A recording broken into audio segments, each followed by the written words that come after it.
In 2016, the UK voted to leave the European Union. By 2020, Brexit became official, with promises of economic freedom and a brighter future. But 5 years later, the results tell a different story. Businesses are struggling, trade is more complicated, and labour shortages are hitting hard. What went wrong? And what lessons can other countries learn to avoid the same fate? In this video, we'll explore 5 critical lessons from Brexit, lessons that could save other countries from making the same mistakes before it's too late. Number 1. The importance of trade agreements. A better way to rephrase this would be the devastating effect of exiting a trade bloc.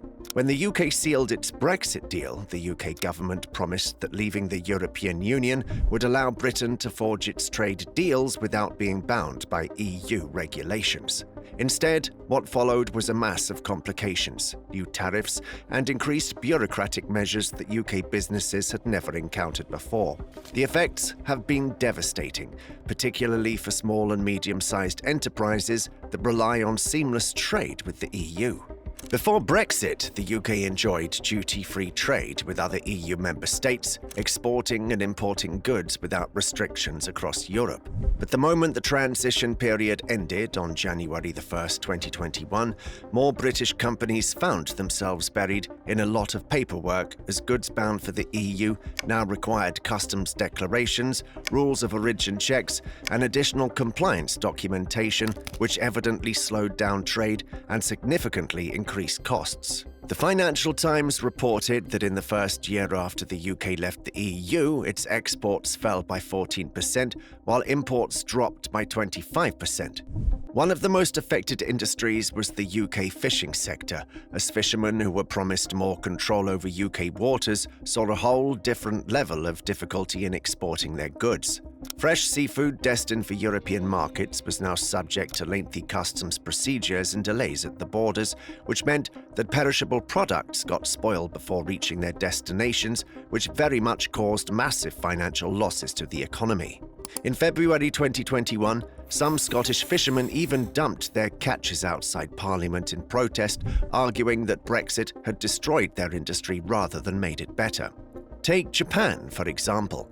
Japan is a key member of the Comprehensive and Progressive Agreement for the Trans-Pacific Partnership, a trade bloc that includes Canada, Australia, Mexico, and 8 other nations. This agreement allows members to trade with minimal tariffs and streamlined regulations. If Japan were to exit CPTPP under its nationalist pressure, it would also face higher tariffs on exports, an increase in regulatory demands, and possible retaliation from other trading country partners. Given that Japan's economy relies heavily on exports, especially in the automobile and electronics industry, leaving CPTPP could cause significant losses to companies like Toyota and Sony. Similarly, Canada and Mexico are 2 countries that are deeply committed to the United States-Mexico-Canada Agreement. An attempt to leave such an agreement would result in devastating economic realities. The USMCA replaced NAFTA, ensuring trade went smoothly without fear of paying higher tariff fees between the 3 North American economies. Canada, which sends nearly 75% of its exports to the US, would be hit with costly tariffs if it were to leave the bloc. Mexico, another key manufacturing hub for American companies, would also suffer as more businesses might relocate their factories to cheaper and stable markets in Asia or South America. Brexit shows that even powerful economies are not immune to the consequences of isolating themselves. A more fitting example would be Southeast Asia, where trade agreements under the Association of Southeast Asian Nations have transformed the region into a powerful economic bloc.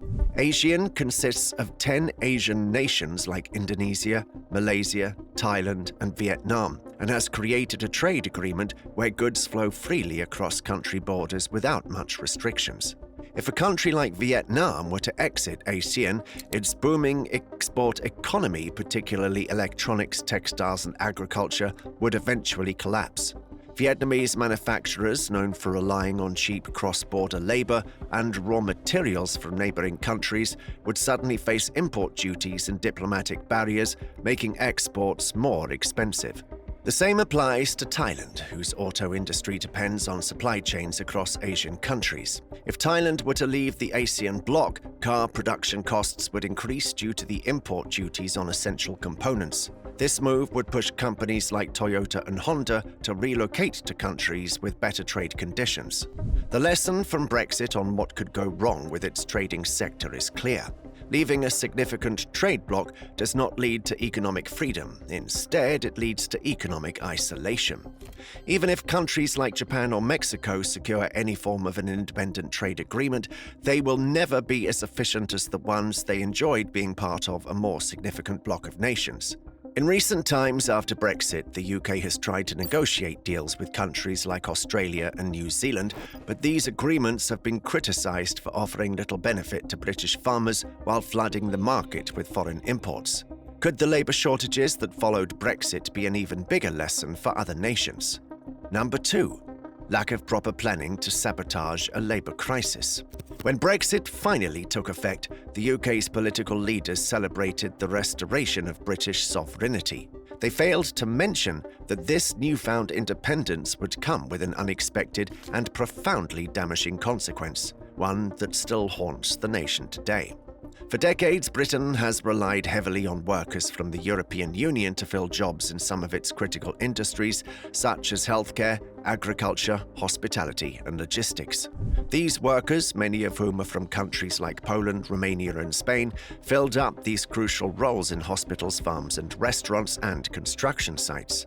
However, everything changed when free movement between the UK and the EU ended due to Brexit.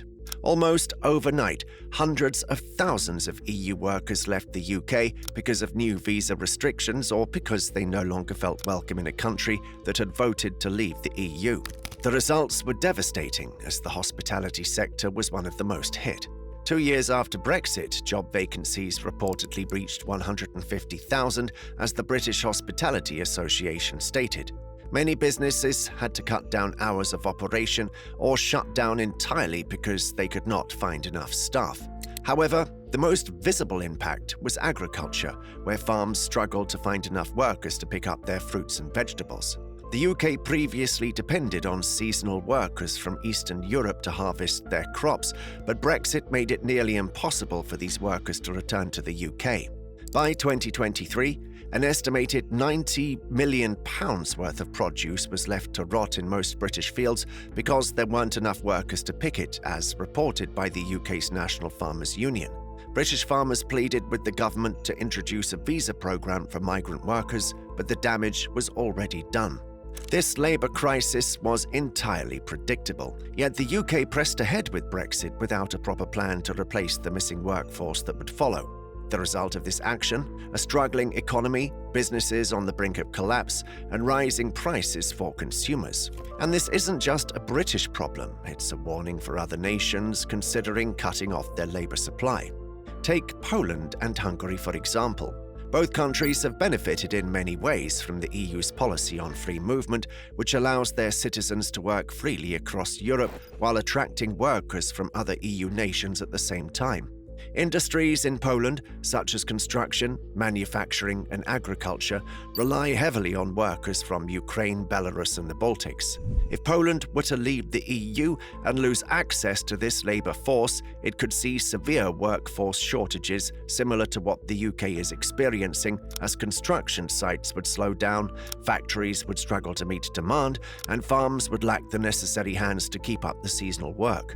Hungary faces a similar situation. Despite its government's nationalist rhetoric, Hungary faces a similar fate if it wants to leave the EU.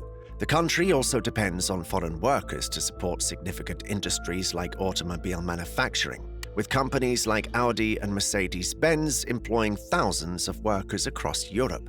If Hungary were to follow a Brexit-style exit from the EU, these companies could relocate to other EU nations that would provide a more stable workforce supply. This would massively blow the Hungarian economy. But it's not just Europe that should take note.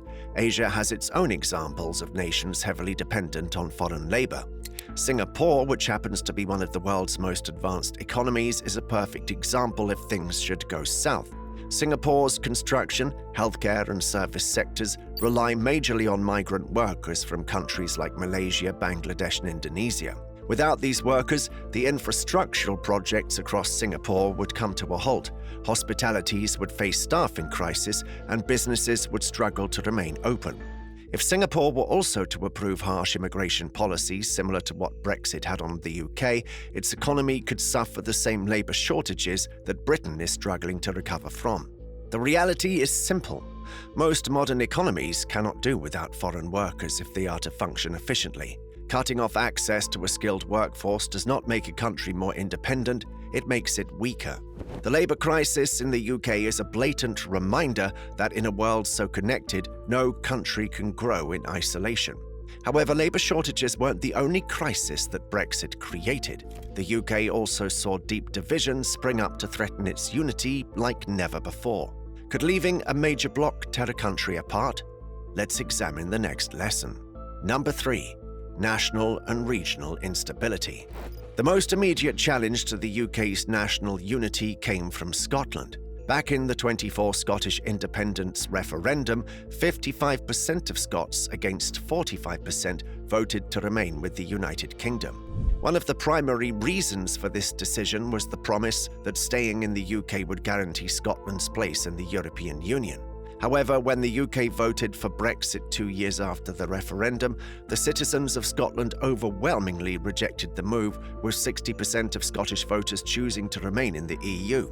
This disagreement led to a renewed call for Scottish independence.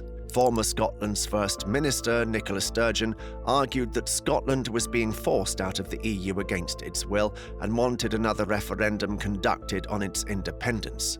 While efforts to hold a second referendum did and are still faced with many legal obstacles, the desire for Scotland to break away from the UK remains very strong. The Scottish National Party continues to campaign for independence, and several polls in recent times suggest that public support for leaving the UK remains high, moving between 45 to 50% depending on the political climate. In Northern Ireland, the breakout of the UK from the EU reopened old wounds from decades of conflict. The Good Friday Agreement of 1998 brought peace to Northern Ireland by ensuring it kept an open border with the Republic of Ireland. This agreement was only made possible because both the UK and Ireland were members of the EU, meaning goods and people could move freely across the Irish border without going through checkpoints.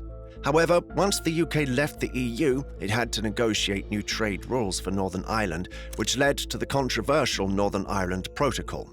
Under this agreement, Northern Ireland effectively remained in the EU's single market, creating a trade barrier between Northern Ireland and the rest of the UK. This made Unionists angry because they saw it as an attack on Northern Ireland's place in the UK, and it led to a surge in political unrest.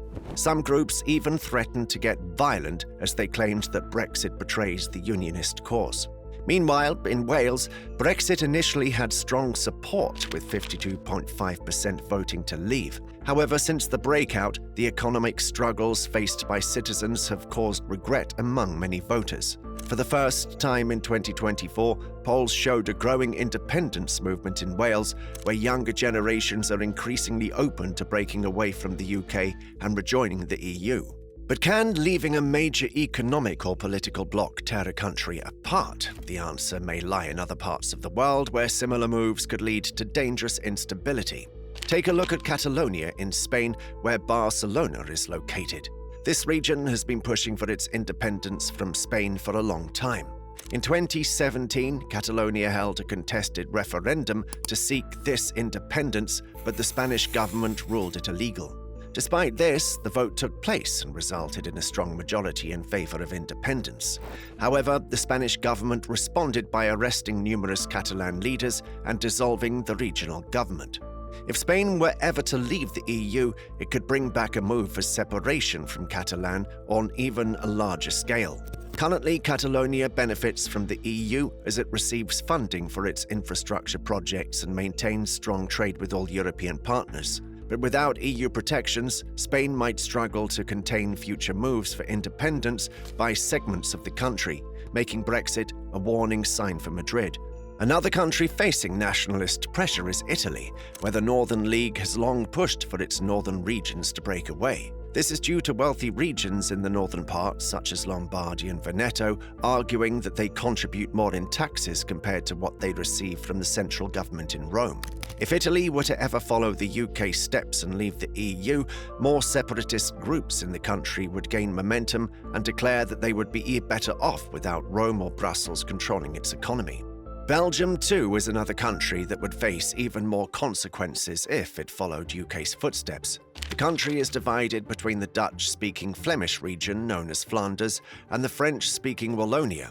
For years, the Flemish nationalist movement has continued to push for its members to break away from Belgium and become an independent state. But if Belgium were to leave the EU, this divide could deepen and make Flemish separatists push harder for independence. But these problems aren't just limited to Europe. In Africa, the lessons from Brexit serve as a reminder to member states of the African Union. A move by any African country might bring about more internal conflict than it would imagine. Consider one of Africa's largest economies, Nigeria.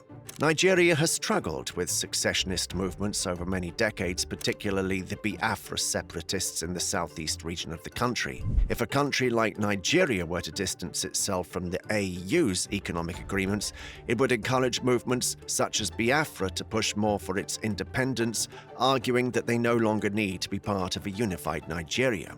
Similarly, in Cameroon, the crisis witnessed in the French-speaking parts of the country has seen its English-speaking regions demand independence from the French-speaking government.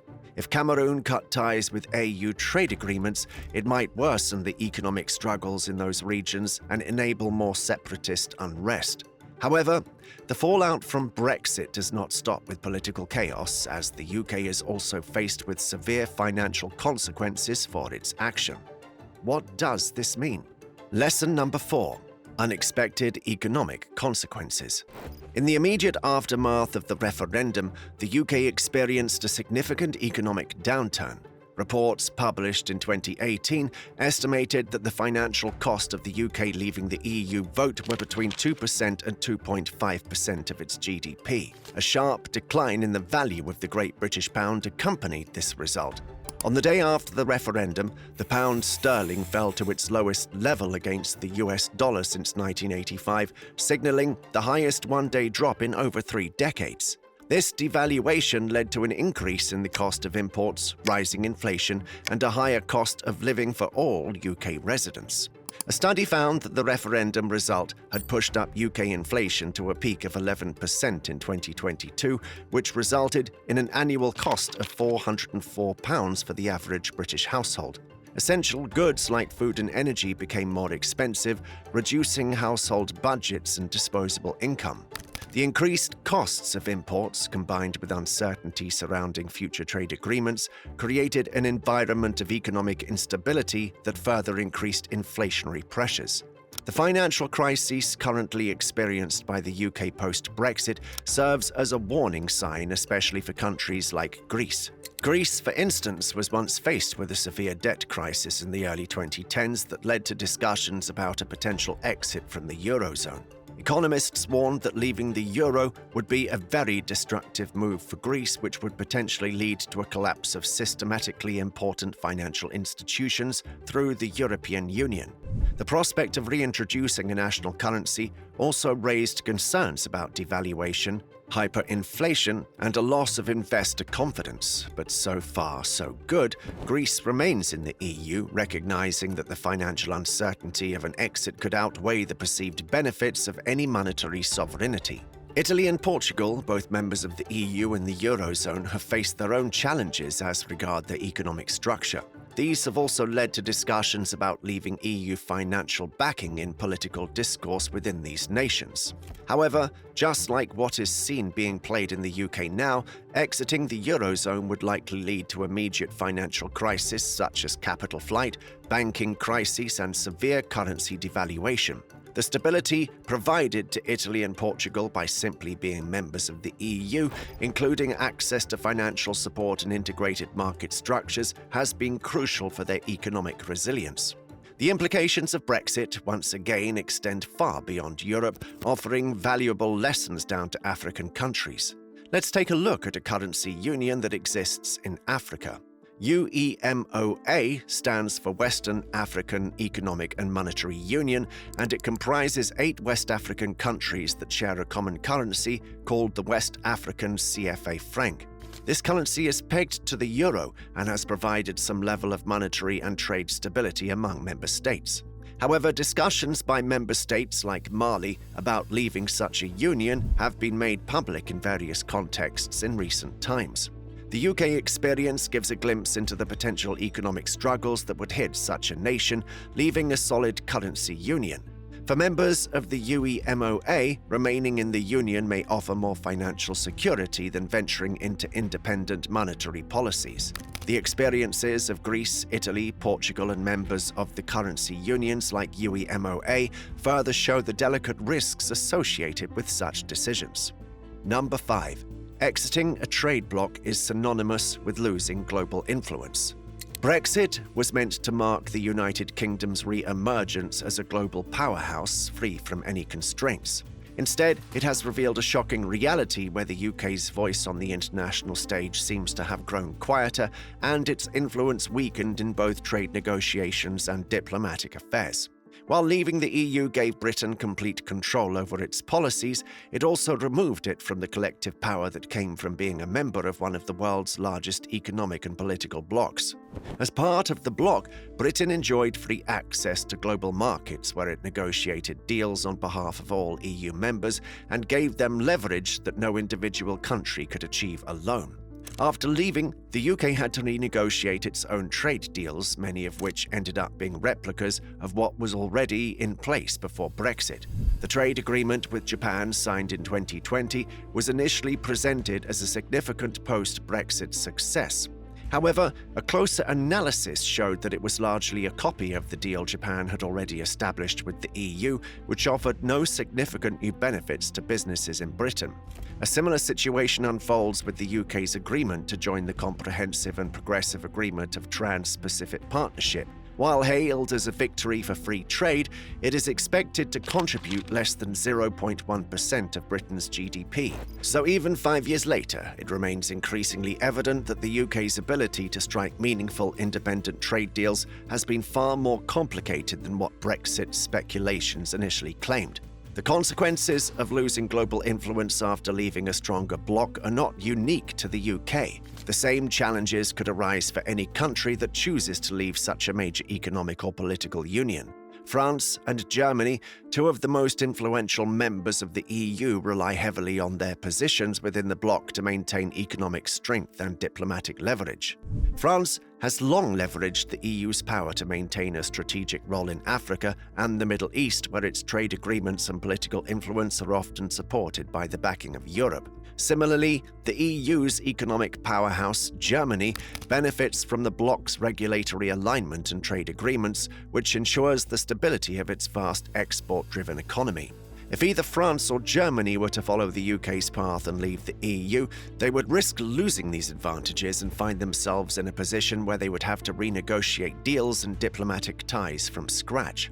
5 years later, Brexit keeps reshaping how nations view their economic and political unions. For countries considering taking similar steps, the struggles of the UK in trade diplomacy and global influence should serve as a serious warning. Countries like Indonesia, Poland, and Italy that depend on their membership in economic alliances or political unions need to carefully weigh the benefits of unity against the risk of isolation. The world is more interconnected than ever, and as the UK's departure from the EU has shown for the past 5 years, stepping away from that interdependence would carry long-term consequences that far outweigh any perceived short-term gains. So what do you think? Can any nation successfully navigate the path the UK has taken, or will they be destined to see history repeat itself? Let us know your thoughts in the comments. If you found this video insightful, don't forget to like, share, and subscribe to our channel for analysis and deeper searches into the stories that shape our world. Thanks for watching. See you in the next video.